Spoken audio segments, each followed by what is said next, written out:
The man was cleaning up the battlefield when he suddenly heard crying behind him. He went over to investigate and found a little girl hiding in the trench. Tom slowly walked up to the girl. She was terrified, gripping her mother's hand tightly and not letting go. What she didn't know was that her mother had already left her forever. Tom instantly felt a wave of pity. He stretched out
like a light in the darkness of Tom's lonely and grim life. They would go shopping together, eat delicious food,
knife and made a small hole in the suitcase, planning to hide Emma in it. As long as they passed security, they would be able to board the ship home. Although the staff noticed something unusual about the suitcase, he didn't say anything and let Tom go. But just as Tom felt relieved, the orphanage director chased after him, and the suitcase was opened in front of everyone. Tom's plan to take Emma back home was completely thwarted. With no other choice, Tom said his final goodbye to Emma, promising that once the war was over, he would return to get her. They would never be apart again. But as Tom stood to leave, Emma felt as though her heart was breaking. In a time of war with poor communication, neither father nor daughter knew when they would meet again. Perhaps they would never have the chance to reunite. When Tom returned to Turkey, he found that his fiancée hadn't come to greet him.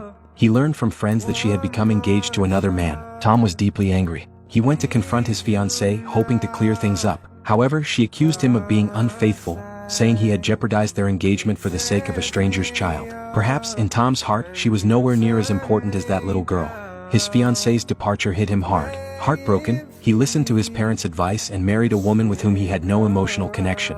He searched tirelessly for Emma, but there was no news. His wife, however, was understanding and never complained despite being neglected. She knew her husband's heart was still with the little girl in a foreign land. She promised to help him search for Emma. Biz evliyiz artık. İzin ver sana yardım edeyim. Senin kızın benim kızım. Senin sözün benim sözüm.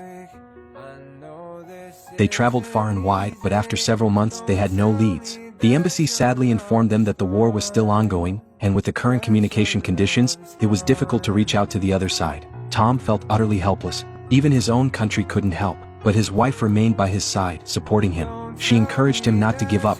One day they would find Emma. Time passed and 50 years quickly went by. Tom, now an old man with white hair, never stopped thinking about Emma. He didn't know how much longer his aging body could hold up. He didn't want to die with regret. In a daze, he thought he saw Emma standing before him. He knew it was just a hallucination caused by his longing, but perhaps even God was moved by his devotion. The next day, his wife received a call from the embassy. Some journalists had taken an interest in Emma's story. They decided to help Tom find Emma and make a documentary about it. Upon hearing the news, hope reignited in Tom's heart. Finally, he had a chance to see Emma again. After relentless effort, the journalists finally discovered Emma's whereabouts. The staff quickly made arrangements for Tom and Emma to meet. He had waited for this day for so long. Now Emma too had grown old with white hair. She eagerly took the old photos that the journalists handed her. The photos captured the brief but happy moments she had spent with her father. No matter what, she would never forget the person who saved her life on that dark, helpless night. For so many years, she had only seen her father in her dreams. She had searched for him for 60 years. And it turned out, her father had been searching for her all along.